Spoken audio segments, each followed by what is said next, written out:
So, I'll be honest with you all. I'm insecure, and I acknowledge that all of us have some type of insecurity what we're dealing with. Whether that insecurity is from our childhood, our upbringing, the way people perceive us, or maybe just from the nasty substance of things that happen on social media. I want you all to know that having insecurities is okay. For me personally, my insecurities can go all the way back to my childhood. And whether if it was people making fun of the way I dressed, the way I pronounced words, the way I walked or played sports, whatever it may be, there was always some type of insecurities I was dealing with. And I know this one time back in elementary school, this is how far back my insecurities have been stemming from. I remember this one time my teacher was calling on the class to read a page of a book we were reading. And I dreaded it so much for me to be called on because I was so worried that I would mispronounce a word. And when the time came for me to read the page out of the book, I would mispronounce some words and the whole class would laugh at me. So that was kind of one of my earliest recollections of being insecure.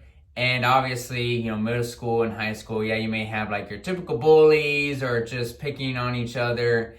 But I just remember that being one of my earliest insecurities about myself.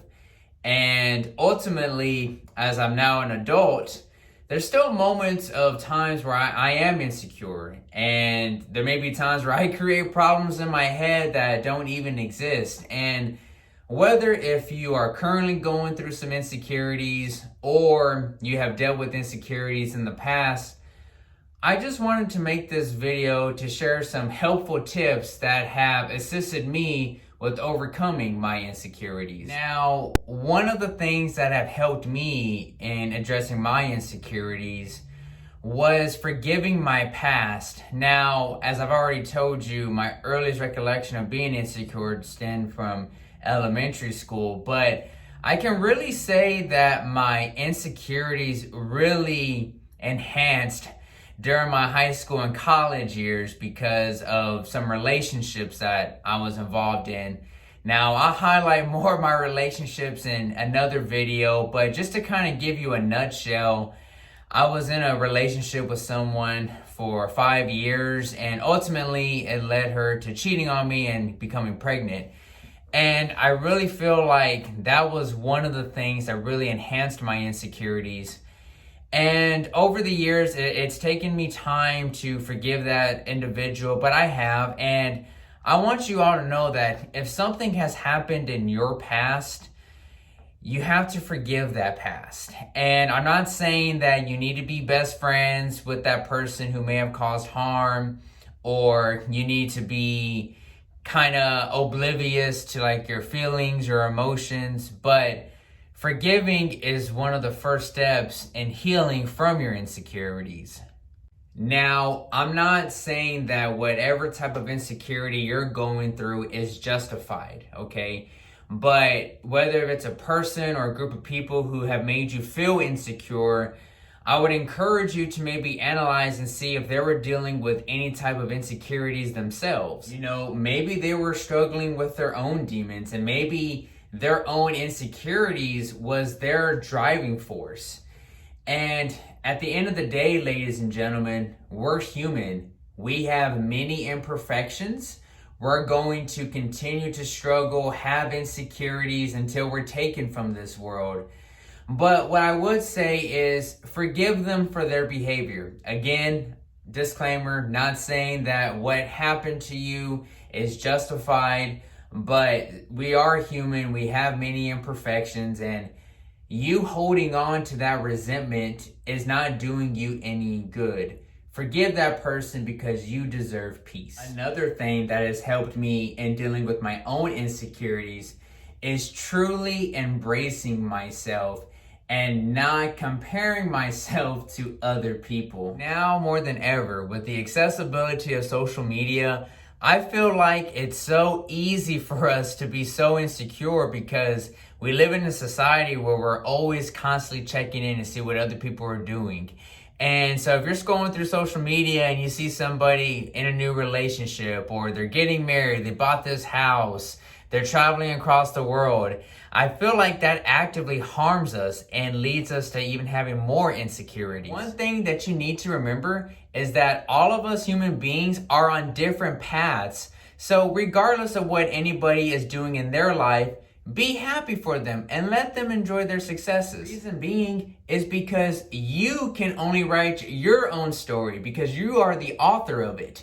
So again, embrace yourself, stop comparing yourself to other people, and if someone is enjoying their successes, cheer them on. Be happy for them. Finally, the last thing that has helped me deal with my own insecurities is developing trust. Whether if you're trying to develop trust with a new coworker, maybe trust in a new relationship you just started, or maybe developing trust within yourself because you're working on a new project, give yourself some time to build that trust. Keep in mind that trust does take time, but in the process, kind of give yourself like some small moments of victory. Maybe you're going to be working on this new project and it does turn out the way it's supposed to. So just develop trust. And I know it's easier said than done, but allow yourself to be vulnerable in a way that you can open yourself into developing trust. Not to mention, small victories lead to long-term success. So allow yourself to be vulnerable into developing trust, regardless of what it is. Allow yourself to be vulnerable, develop that trust, and you're going to see progress being made. So these are some of the things that have helped me in dealing with my own insecurities. Now, keep in mind, life is an obstacle course, and there's always going to be some type of insecurities that we're faced with. But I feel like it's important to not only embrace our insecurities, but also for us to implement strategies that helps us overcome them. Just keep that into perspective, have a positive mindset and a positive attitude, and things are going to work out the way they're supposed to. All right, well, thank you all so much for tuning in. I really do appreciate all the support that you have shown me so far throughout this channel. Again, if you're new to the channel, I'm going to include a link within the description titled My First Introduction Video. That video is going to highlight what this channel is all about. And I'll also include last week's video within the description as well too. And I really hope that this video served you for a greater purpose. And not to mention that my goal is to upload at least one video every week. And not only because I want to serve you, but I also want to learn from you as well. So let's go ahead and get a conversation going in the comments section. And I want to learn from you all. And if you feel inclined to, like this video, subscribe to the channel. And because I want to continue to deliver great content. So any type of feedback that you can provide for me is greatly appreciated, because that's the only way I'm going to get better and improve on these videos. So until next time, I'll see you in the next video.